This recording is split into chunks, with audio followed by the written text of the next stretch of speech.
Bebida é água, comida é pasto. Você tem sede de quê? Você tem fome de quê? A gente não quer só comida, a gente quer comida, diversão e arte. A gente não quer só comida, a gente quer saída para qualquer parte. A gente não quer só comida, a gente quer comida, diversão, balé. A gente não quer só comida, a gente quer a vida como a vida quer. Essa letra, queridos, ela comunica uma mensagem. E é a mensagem da insatisfação. Não basta comida, não basta bebida. É sempre comida e algo mais. É sempre bebida e algo mais. Portanto, nós podemos, por assim dizer, que esta música é um hino do descontentamento, é um hino da insatisfação. Há uma música de uma banda famosa inglesa, Rolling Stones, que eles cantam e ela é praticamente equivalente a esta.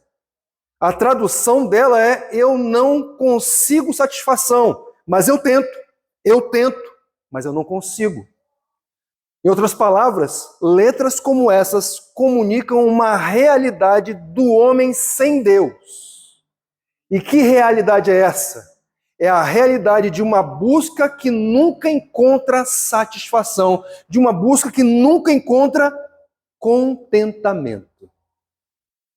Só que o homem de Deus, e quando eu me refiro a homem aqui, eu estou me referindo à palavra no seu sentido genérico, homens e mulheres de Deus, eles têm contentamento. E esse contentamento não é um contentamento qualquer, é um contentamento que eu chamo de extraordinário. Por quê? Porque ele tem uma base. E qual é a base desse contentamento? Nós veremos no texto de Filipenses, capítulo 4, do verso 10 ao verso 20, texto para o qual eu peço que você se dirija. Filipenses, capítulo 4, do verso 10 ao verso 20. E a ideia que eu penso que esse texto propõe para nós é a seguinte: o mais extraordinário contentamento está no Deus que oferece seu glorioso suprimento. Vou repetir.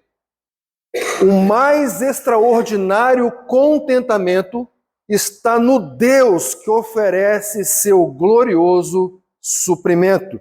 E essa ideia central certamente pode ser extraída desse texto no qual vamos refletir agora à noite, texto aqui de Filipenses capítulo 4, do verso 10 ao verso 20, que é o texto que damos continuidade à nossa série nesta carta que já está chegando próximo do seu fim, próximo da sua conclusão.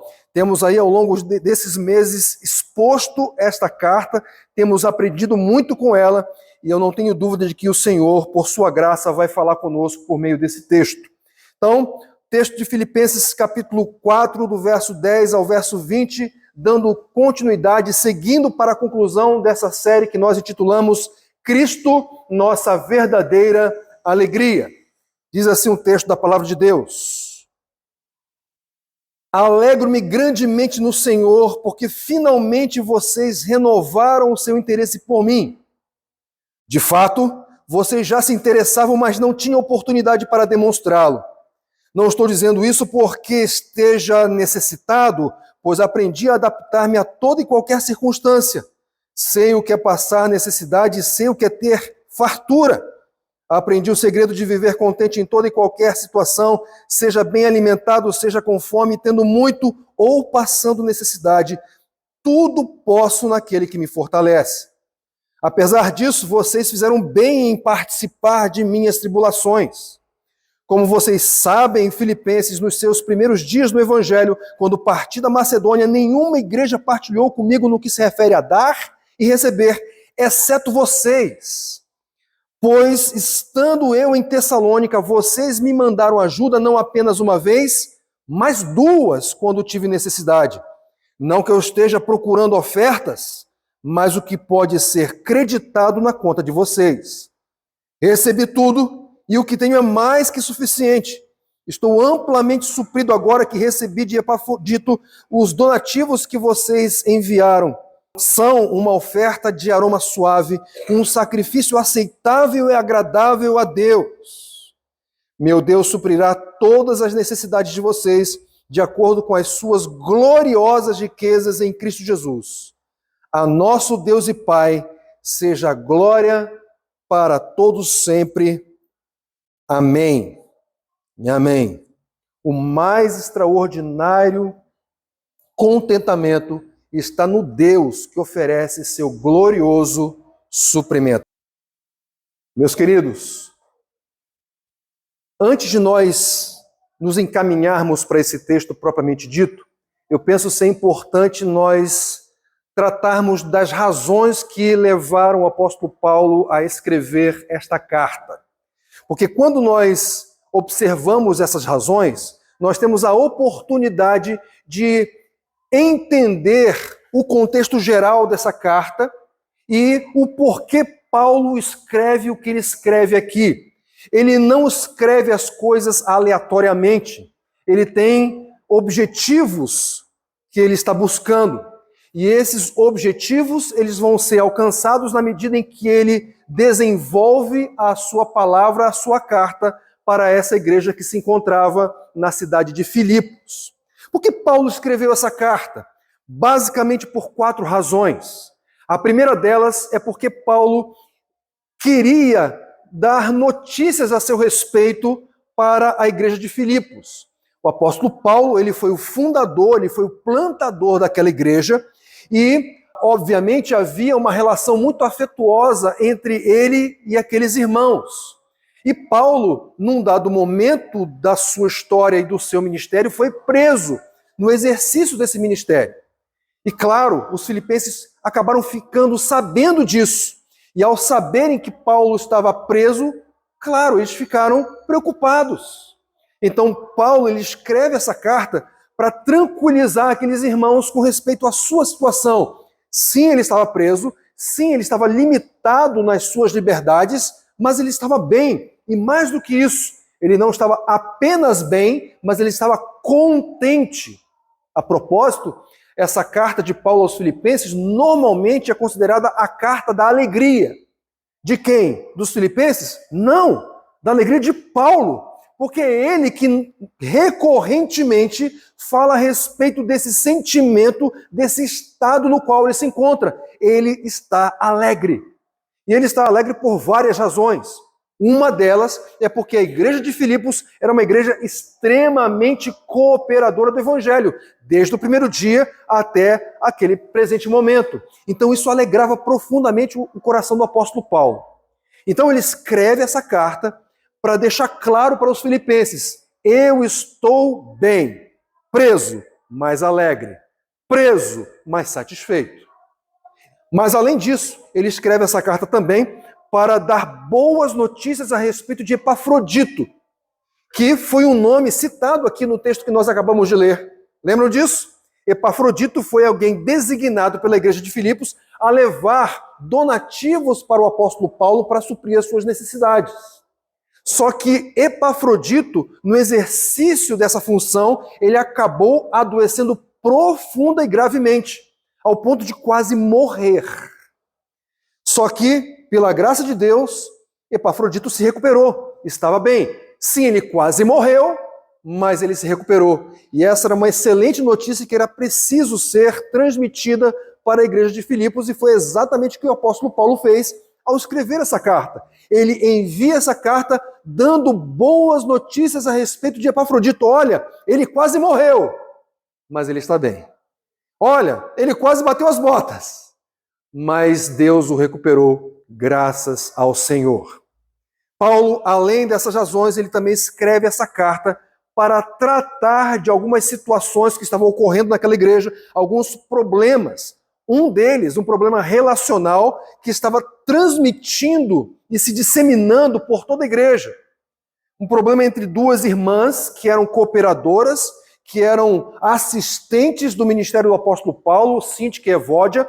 Nós não sabemos quais eram as razões do conflito entre elas, mas o fato é que havia uma situação que havia estremecido o relacionamento entre aquelas duas irmãs, e aquilo estava, de alguma forma, reverberando na vida da igreja. O apóstolo Paulo via que isso não era saudável, e esse problema precisava ser tratado, esse problema precisava ser abordado, e ele faz isso por meio dessa carta.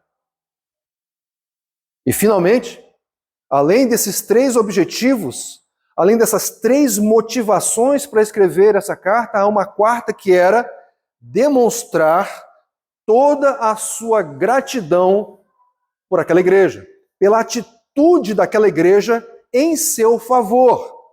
E o texto no qual estamos refletindo e no qual vamos nos deter mais agora é o texto onde Paulo deixa isso muito claro.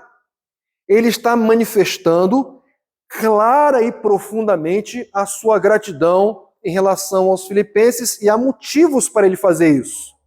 Então, quando nós observamos esse texto aqui, nós observamos que Paulo, ele está alegre, ele está contente e ele está profundamente agradecido.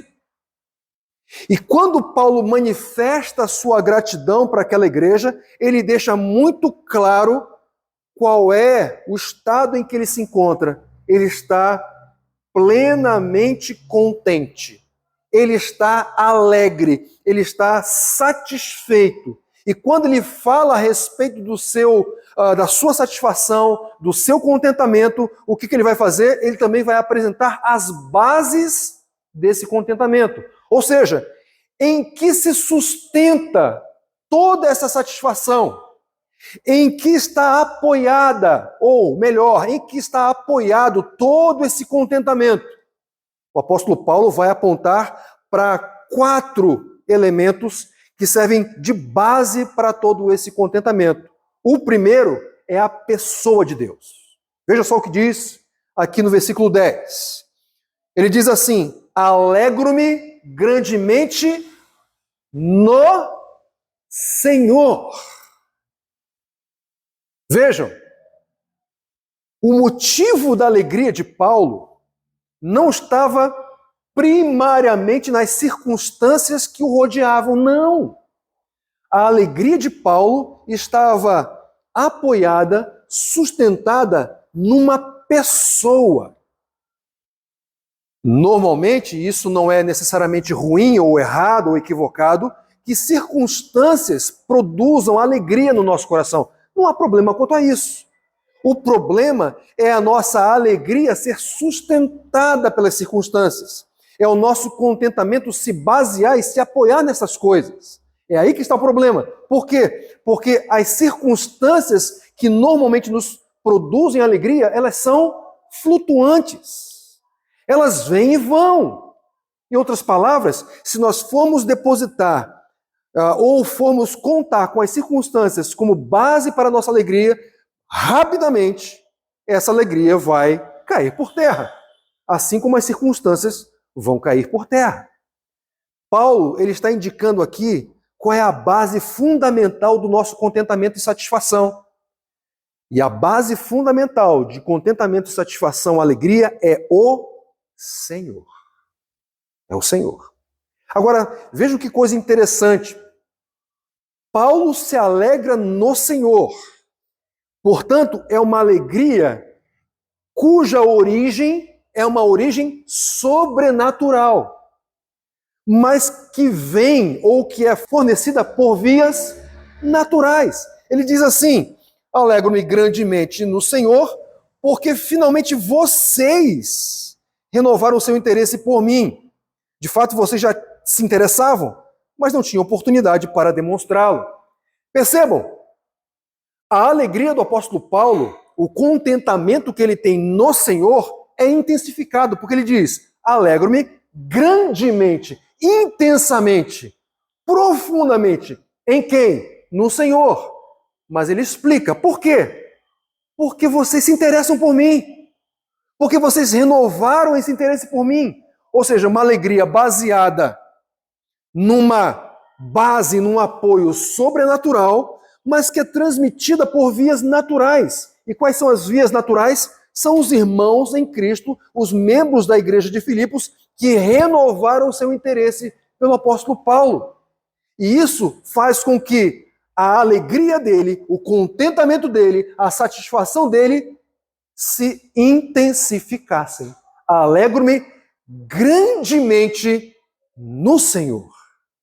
E é muito interessante, queridos, porque aqueles que de fato têm interesse, eles buscam oportunidade para demonstrar isso.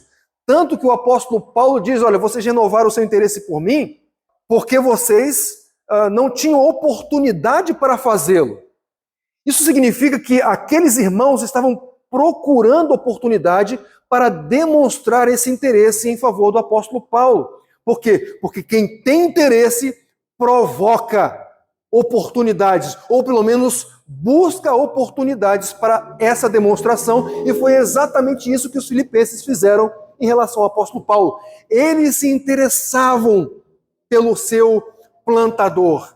Eles buscavam oportunidade, não estavam encontrando. Encontraram. E na medida em que eles encontraram essa oportunidade, eles renovaram, demonstraram a renovação desse interesse em favor do fundador daquela igreja. Esses irmãos, por essa atitude, se fizeram, por assim dizer, via de Deus para a intensificação da satisfação, do contentamento, da alegria do apóstolo Paulo no Senhor. Em outras palavras, é o Senhor que está em destaque aqui. É o Senhor. Vejam, essa é a primeira base.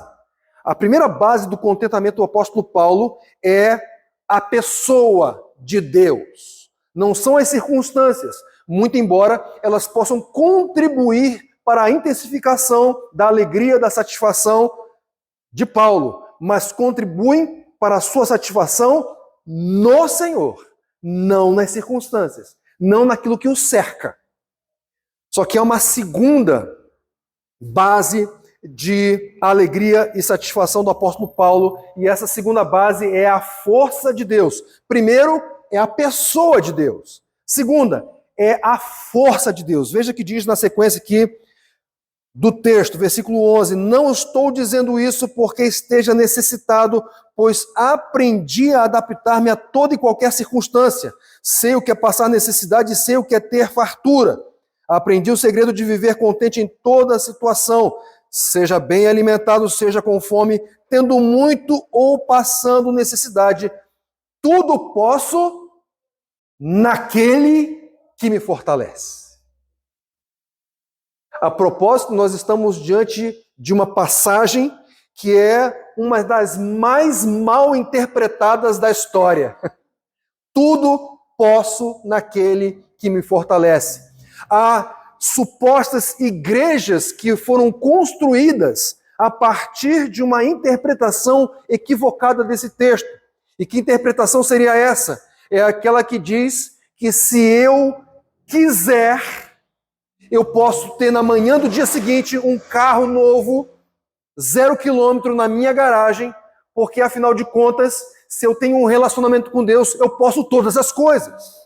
Eu posso não ter só esse carro novo, carro zero na minha garagem, mas eu posso ter uma casa nova, sem passar pelo financiamento da casa própria, que por vezes dura a vida inteira. Não é assim? Não é isso que o texto diz. Basta uma leitura muito atenta dos versículos imediatamente anteriores, e nós vamos perceber que o apóstolo Paulo aqui não está defendendo, não está ensinando qualquer tipo de teologia da prosperidade, não. Muito pelo contrário. Para que uma teologia da prosperidade possa ser sustentada por um texto como esse, é preciso desprezar todo o seu contexto. Porque quando nós observamos o contexto, nós vamos observar que não tem como sustentar, apoiar qualquer tipo de teologia de prosperidade que faz do homem o centro de todas as coisas e a sua vontade o centro de todas elas e Deus uma espécie de garçom. Não, é o contrário. Quando nós olhamos para esse texto, uma das primeiras coisas que nós podemos concluir é que a vida é cheia de altos e baixos. E nós vamos passar por esses altos e baixos, inevitavelmente. Vai acontecer. Talvez você esteja num momento culminante da sua experiência. Mas isso não significa que daqui a algum tempo essa situação vá mudar e você vai experimentar situações não tão agradáveis na sua rotina. O apóstolo Paulo, ele, ainda que resumida e de forma concisa, ele descreve um pouco da sua experiência pessoal. E essa experiência, que não é uma experiência isolada, ela indica que a vida é marcada por altos e baixos. Ele diz assim: não estou dizendo isso porque esteja necessitado, pois aprendi a adaptar-me a toda e qualquer circunstância. Sei o que é passar necessidade e sei o que é ter fartura. Aprendi o segredo de viver contente em toda circunstância, em qualquer situação, seja bem alimentado, seja com fome, tendo muito ou passando necessidade. Meus queridos e queridas, há não muito tempo atrás, não foi uma experiência isolada, específica, mas foi uma experiência mundial. O mundo passou por um tremendo de um vale. E vocês sabem que eu estou me referindo aqui ao Covid, à pandemia. Familiares perderam entes queridos. Meu pai, por exemplo, pela graça de Deus, está vivo, mas ele chegou a ser internado. Isso gerou um certo susto na nossa família. Mas eu tenho amigos que perderam seus parentes. Gente próxima que se foi. E mais do que isso, gente que antes da pandemia gozava de uma realidade financeira bem abastecida, mas que com o passar e na medida em que essa pandemia ia se desenvolvendo, ia se instalando, essas pessoas foram perdendo as suas finanças. Um casal, por exemplo, uma família que fazia parte da nossa plantação aqui, chegou a perder 70% do seu orçamento familiar. E isso os fez decidir por sair da cidade de São Paulo. 70% é muita coisa, gente. É muita coisa. E vejam, antes da pandemia, eles estavam desfrutando de uma estabilidade financeira. Então, naquele momento, até 2020, até março de 2020, eles estavam bem, eles estavam no cume da vida e, de repente, afundou. Isso pode acontecer conosco. Isso aconteceu com o apóstolo Paulo. Quando ele diz, eu posso viver em fartura ou em faltura, é porque ele passou por experiências dessa natureza. Então, a vida, ela é cheia de altos e baixos.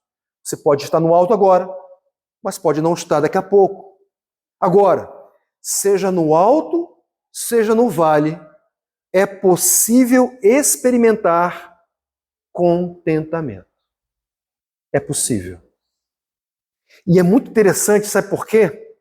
Porque o apóstolo Paulo, ele diz assim: aprendi o segredo de viver contente em toda e qualquer circunstância. Gente, isso aqui é extremamente consolador. Sabe por quê? Porque o apóstolo Paulo aprendeu. A gente olha assim para o apóstolo Paulo, né, bem como para tantos outros personagens bíblicos, como pessoas inalcançáveis, como uma espécie de super-heróis, pessoas acima da média, e em certo sentido elas de fato eram. Mas nós por vezes enxergamos esses personagens como se eles fossem extraterrenos, pessoas de uma natureza diferente da nossa. Não! Era gente como a gente, de carne e osso, que sofria, que chorava, que lamentava, que se alegrava, que festejava. O apóstolo Paulo, ele passou por um processo. E nesse processo ele pôde absorver, ele pôde apreender aqueles elementos necessários para que, na medida em que a sua experiência fosse seguindo, ele pudesse experimentar a alegria, fosse no vale, fosse no cume dos montes, fosse na pobreza, fosse na abundância. Ele aprendeu. É um processo, gente. Isso é consolador para nós. Porque, por vezes, nós, nesse processo, caímos. Nesse processo, nós tropeçamos. Nesse processo, nós duvidamos. mas Deus nos levanta por meio da sua força. Por quê? Porque, embora seja um processo, Deus tem força suficiente para que nós aprendamos a nos contentar, a experimentar satisfação, alegria em qualquer circunstância. O apóstolo Paulo disse: eu aprendi o segredo de ser contente em qualquer circunstância, seja com fartura, seja com pobreza. Por quê? Porque tudo posso naquele que me fortalece. O que Paulo pode? Paulo pode estar contente na abundância. Paulo pode estar contente na pobreza. E por que isso é possível? Porque Deus, por meio da sua força, o ensina como. Nós olhamos para alguém dizendo: eu estou contente na pobreza, isso pode soar estranho. Isso soa extraordinário. E é extraordinário mesmo, sabe por quê? Porque quem faz esse tipo de afirmação o faz na força de Deus. Tudo posso naquele que me fortalece. Em outras palavras, Paulo está apontando para nós uma outra base do seu contentamento. A primeira e suprema é a própria pessoa de Deus. A segunda, que também tem relação com a pessoa de Deus, é a força que Ele dá para que nós caminhemos, continuemos, progridamos, mesmo que as circunstâncias sejam voláteis, diferenciadas, diversas e alteráveis. Primeira base do contentamento, a pessoa de Deus. A segunda base, a força de Deus. E a terceira, o fruto de Deus. Veja só o que diz a partir do versículo 14. Apesar disso, vocês fizeram bem em participar de minhas tribulações. Como vocês sabem, Filipenses, nos seus primeiros dias no Evangelho, quando parti da Macedônia, nenhuma igreja partilhou comigo no que se refere a dar e receber, exceto vocês. Pois estando eu em Tessalônica, vocês me mandaram ajuda não apenas uma vez, mas duas, quando tive necessidade. Não que eu esteja procurando ofertas, mas o que pode ser creditado na conta de vocês. Recebi tudo e o que tenho é mais que suficiente.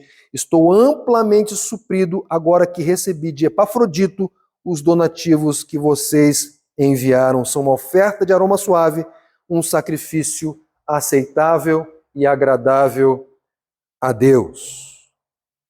Vejam, Paulo, ele faz um esclarecimento importante aqui. Porque ele acabou de dizer, olha, eu aprendi o segredo de estar contente em qualquer circunstância. Isso poderia transmitir uma ideia para os filipenses de que aquele esforço que eles fizeram em favor do apóstolo Paulo era um esforço sem valor. Então Paulo, não, peraí, olha só. Pelo contrário, vocês fizeram bem em terem se esforçado. Então, eu estou dizendo essas palavras não em detrimento da ação, da atitude, da postura de vocês em relação a mim. Não. É que eu quero destacar um outro detalhe. O detalhe de que essa oferta, essa preocupação material de vocês é um fruto de Deus e nós veremos daqui a pouco por quê. Mas o que fica claro, Paulo ele faz esse esclarecimento e indica que os filipenses foram singulares em relação à atitude deles quanto a Paulo. Ele diz assim, quando parti da Macedônia, nenhuma igreja partilhou comigo no que se refere a dar e receber, exceto vocês. O que Paulo está dizendo aqui? Filipenses, quando eu olho para esse, digamos, universo de igrejas, e talvez para essas igrejas das quais eu participei fundando, há uma que se destaca. Há uma que ocupa um lugar singular. E essa igreja é a igreja de Filipos. São vocês, meus irmãos. Por quê? Porque a realidade, eu passei por necessidade. Paulo não é um negacionista aqui, viu, gente? Ao dizer que ele pode todas as coisas naquele que o fortalece, ele não está dizendo com isso que ele nega a realidade de que passou por necessidades. O que ele está afirmando é que mesmo passando por necessidades, ele se vê contente no Senhor, mas ele passa por necessidades. E ele vê que essas necessidades são uma oportunidade para que as igrejas de Deus possam servir melhor a Deus. E nesse sentido, a igreja de Filipos foi singular. Outras igrejas muito provavelmente souberam das necessidades de Paulo, mas apenas Filipos se manifestou. Apenas Filipos procurou uma oportunidade para demonstrar o seu interesse em favor do apóstolo Paulo. E foi isso que eles fizeram. E nesse sentido, eles foram singulares. Então, os filipenses, eles apresentam singularidade, mas não só singularidade, mas também generosidade. O texto continua dizendo assim: pois estando eu em Tessalônica, vocês me mandaram ajuda, não apenas uma vez, mas duas. Em outras palavras, era gente generosa, gente.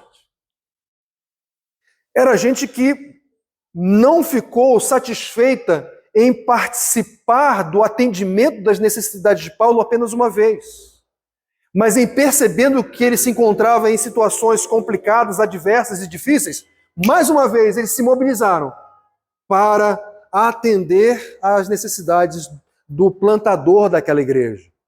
Eles eram singulares, havia singularidade naquela igreja, havia generosidade, mas havia também sensibilidade, porque eles dizem assim, o apóstolo Paulo diz assim: não que eu esteja procurando ofertas, mas o que pode ser creditado na conta de vocês. Recebi tudo e o que tenho é mais que suficiente. Estou amplamente suprido agora que recebi de Epafrodito os donativos que vocês enviaram. Gente, muito provavelmente, eu não posso fazer uma afirmação taxativa nesse sentido, mas é possível que a oportunidade que os filipenses estavam procurando para demonstrar o seu interesse em favor do apóstolo Paulo não estava surgindo porque não havia ninguém, pelo menos naquele momento, que, da perspectiva deles, pudesse ser o braço de Filipos em favor de Paulo. Só que esse braço se levantou, Epafrodito. Então é alguém que foi selecionado, é alguém que não foi escolhido assim aleatoriamente, mas Epafrodito, ele tinha, digamos assim, características que faziam dele uma pessoa confiável, até porque ele seria responsável por transportar donativos. Então era alguém de alta confiança e era alguém que muito provavelmente ocupava alguma função de liderança entre ali os irmãos de Filipos.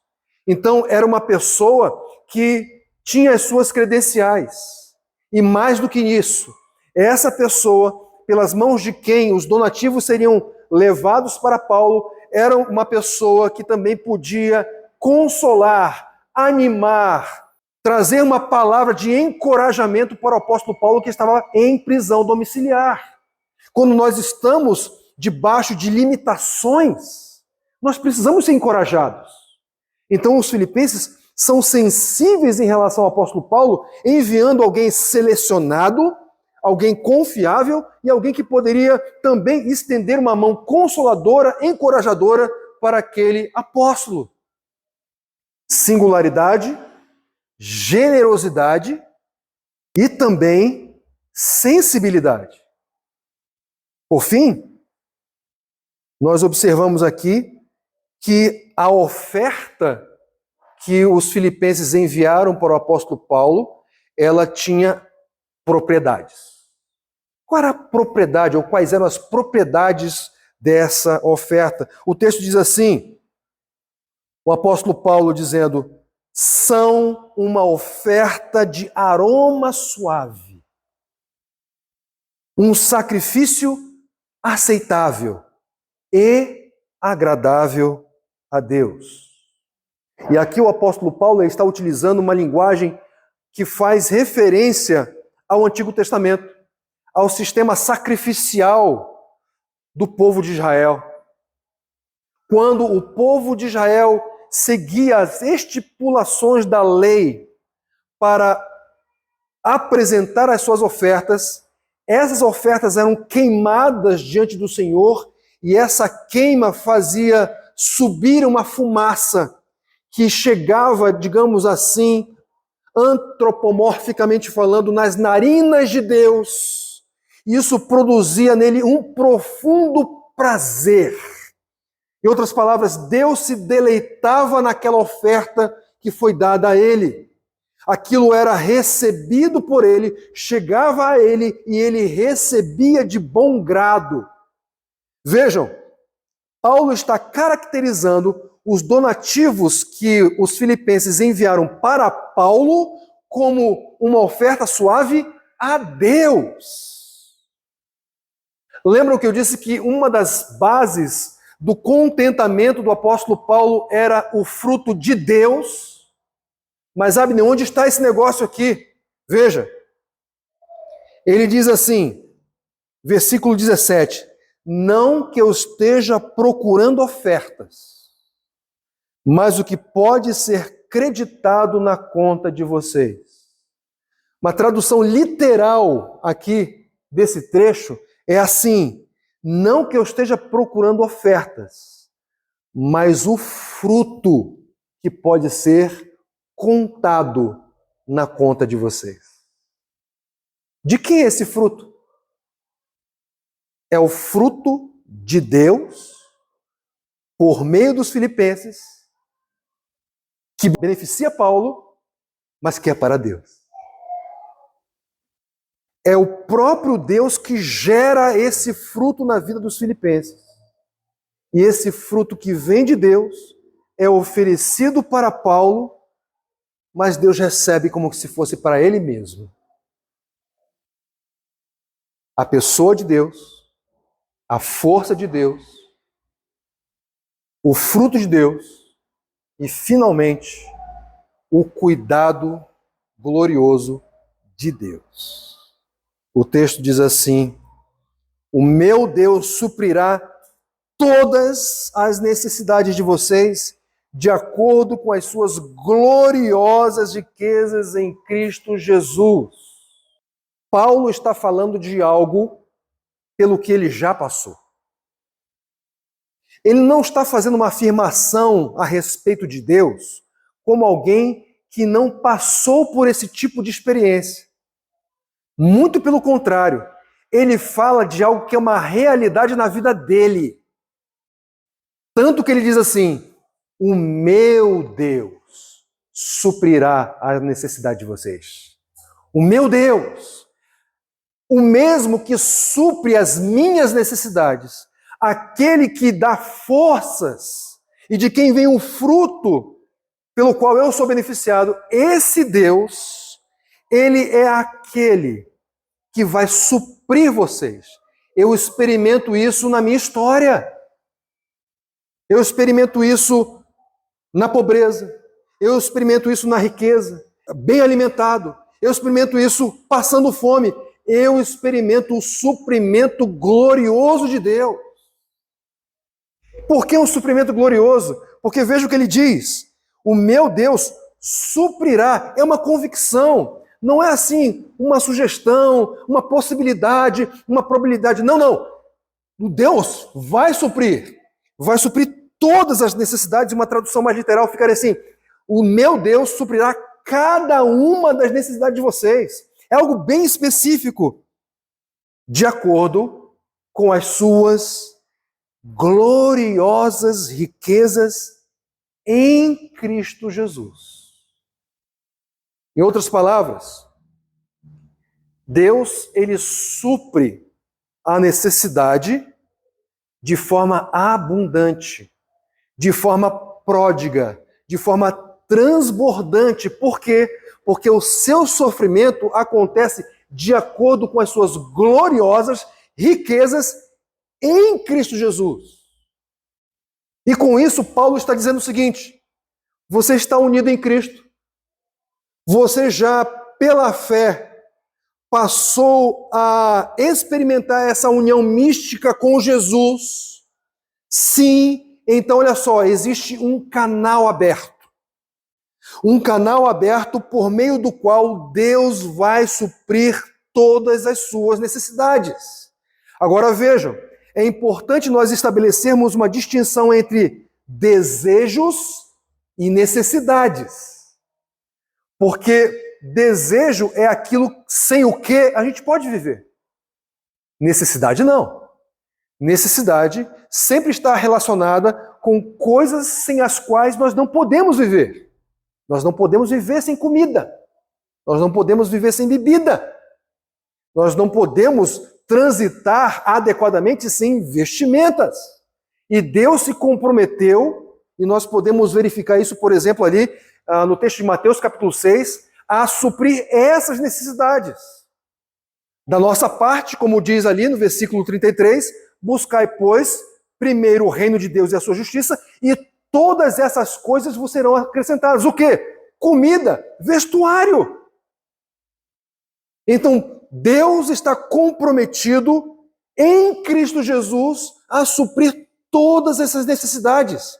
A via é Cristo Jesus. E a pergunta, nós estamos em relacionamento com Ele? Nós estamos unidos a Jesus pela fé, porque se nós estivermos unidos a Jesus pela fé, essa via está aberta. E por ela passa não apenas os suprimentos, digamos assim, singelos de Deus. Não, não, não. Por essa via vem o suprimento glorioso de Deus, que é de acordo com as gloriosas riquezas de Deus em Cristo Jesus.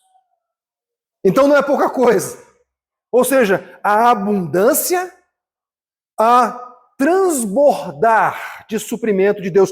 Por isso é um suprimento glorioso, porque se baseia nas gloriosas riquezas de Deus em Cristo Jesus. E aí, gente, qual é o resultado daqueles que perceberam essa ação supridora de Deus em nosso favor? Qual é o resultado daqueles que perceberam, de fato, Deus cuida de mim? De fato, Deus não me abandonou. Qual é a reação destes? A resposta: adoração. A nosso Deus e Pai, a glória para todos sempre. Amém. Aqueles que percebem a grandiosidade, a extraordinariedade, a prodiguidade, se é que existe essa palavra, do suprimento de Deus, eles inevitavelmente respondem a Ele em adoração, em reconhecimento da sua grandeza, da sua bondade, da sua misericórdia, da sua graça. Eles fazem isso. O resultado é adoração. Paulo, em toda essa carta, ele está adorando a Deus. Ele está exaltando a Deus. E ao fazê-lo, ele está motivando aqueles irmãos que façam da mesma forma. Por quê? Porque Deus, na história dos filipenses, tem sido um suprimento extraordinário para a vida deles. Não só suprimento material, mas mais importante do que tudo isso, suprimento em Cristo Jesus. Aquilo que o próprio apóstolo Paulo ali em Efésios diz, que nós somos em Cristo abençoados com toda sorte de bênçãos nas regiões celestiais. Então nós somos mais do que abastecidos e por isso nós podemos ser mais do que contentes e nos sentir mais do que supridos. O que um texto como esse nos ensina? O que nós podemos aprender com um texto tão extraordinário como esse, Filipenses 4, de 10 a 20? Primeira coisa, Deus, protagonista aqui, Ele é a base da nossa alegria. É Deus que é a base do nosso contentamento. Não há outra coisa que pode conseguir suportar contentamento. Só Deus pode suportar contentamento e alegria de forma que eles sejam permanentes, constantes, a despeito das circunstâncias. Então, esse é um primeiro ensinamento que nós podemos extrair daqui. Um segundo é que Deus usa meios naturais para intensificar o nosso contentamento. Deus usou a vida dos filipenses para intensificar, aprofundar a alegria de Paulo nele. Alegro-me grandemente no Senhor, porque vocês renovaram o interesse em meu favor. Então Deus usa meios naturais para que nós tenhamos alegria no sobrenatural, no transcendente, o nosso Senhor. Deus faz isso. Uma outra coisa que nós aprendemos aqui também é que, gente, a gente precisa reconhecer, nem sempre nós nos encontramos nesse estado de contentamento, certo? E por isso, quando nós olhamos para um texto como esse, nós aprendemos a não nos martirizar. Poxa, eu não me contento como Paulo, eu não me contento como fulano, eu não me contento. Não, ok. Não se martirize. Sabe por quê? Porque Paulo teve que aprender no processo. E nós estamos no processo, eu estou no processo, você está no processo, todos nós estamos no processo. Agora, não utilizemos isso como uma desculpa para nós ficarmos sempre descontentes. Ok? Estamos no processo, mas Deus nos dá forças para que cresçamos nele, cresçamos nesse processo. E, portanto, nós aprendemos que Deus dá força para que cresçamos no contentamento. Correto? Nós aprendemos isso também.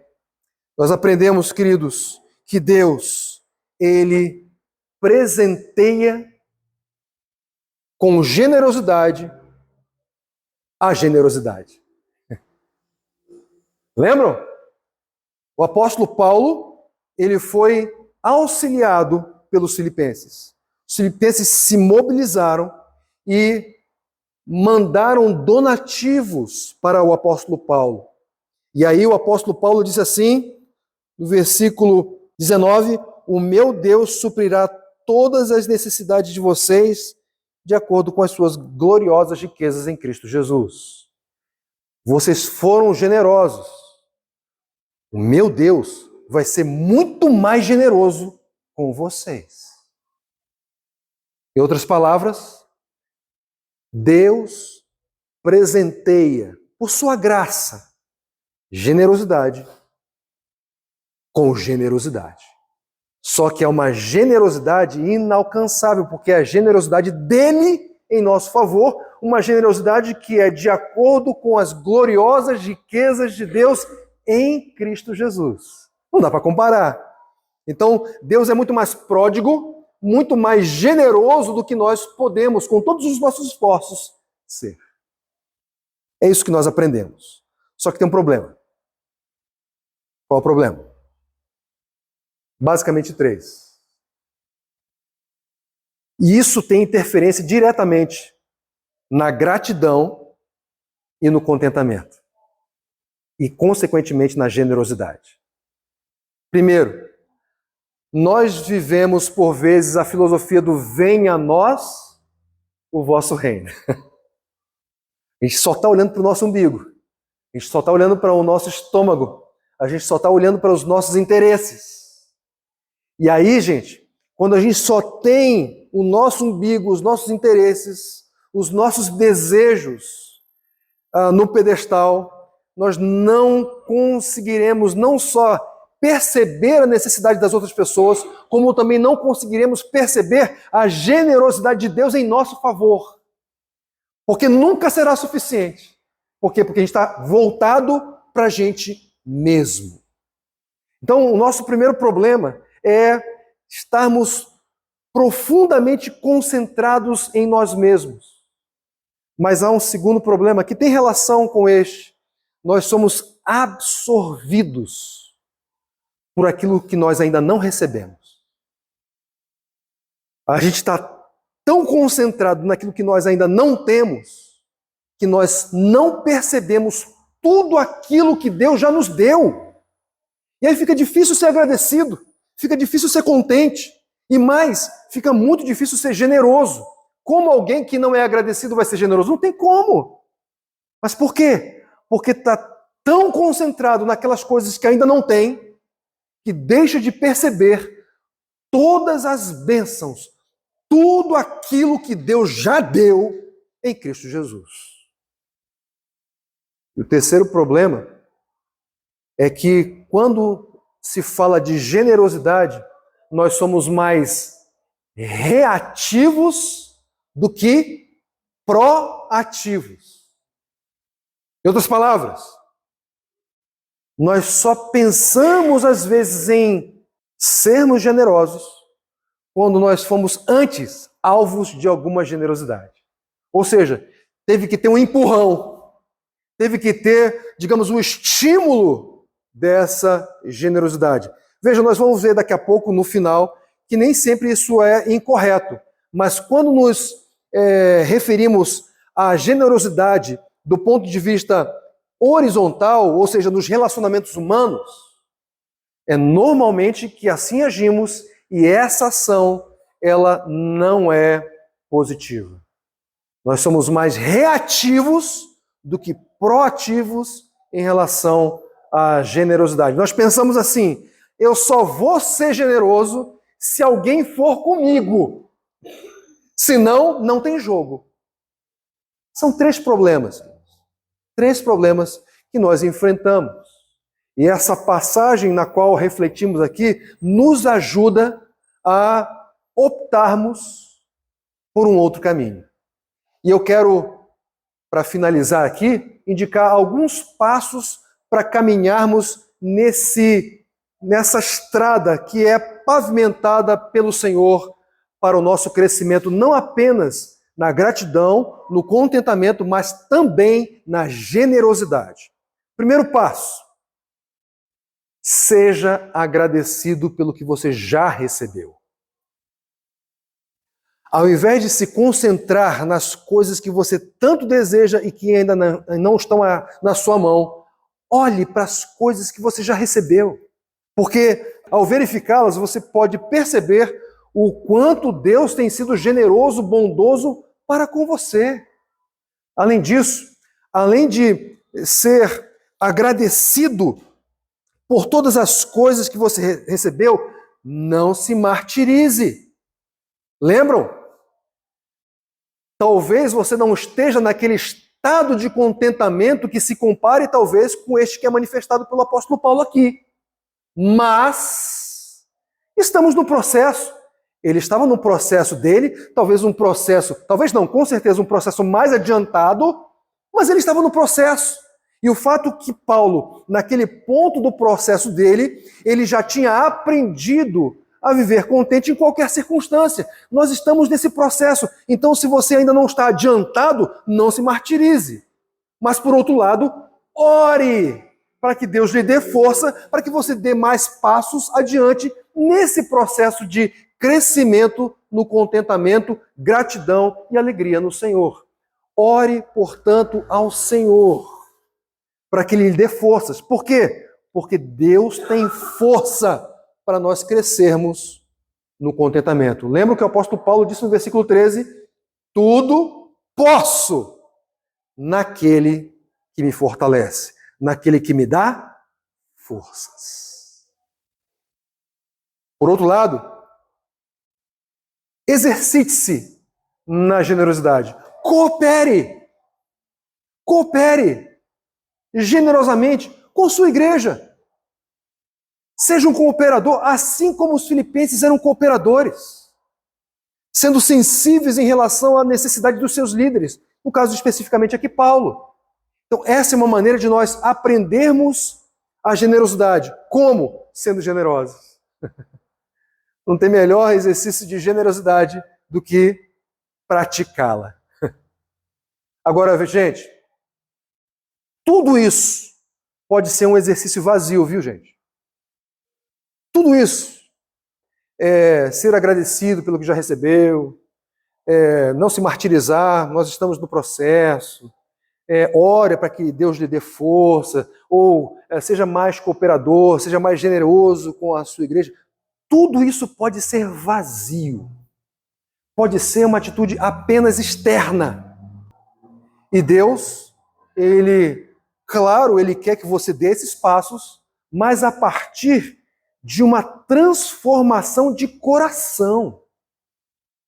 A partir de uma mudança interna, ou seja, são ações externas que são fruto de algo que aconteceu antes no coração. O apóstolo Paulo, ali em 2 Coríntios, capítulo 8, ele estava incentivando aquela igreja a ser generosa. Ele poderia usar da autoridade apostólica para dizer, sejam generosos. Ele poderia fazer isso. Ele tinha autoridade para fazê-lo, mas ele não fez isso. Porque ele entendia que não era o exercício da sua autoridade que ia mover o coração daqueles irmãos para a generosidade. Então, o que o apóstolo Paulo faz? O apóstolo Paulo aponta para o Evangelho. Ali, 2 Coríntios, capítulo 8, verso 9, para incentivar, para motivar a igreja de Corinto a ser mais generosa em relação aos irmãos, Paulo fala assim, pois vocês conhecem a graça do Senhor Jesus Cristo, que, sendo rico, se fez pobre em favor de vocês, para que por meio da sua pobreza vocês se tornassem ricos. Perceberam?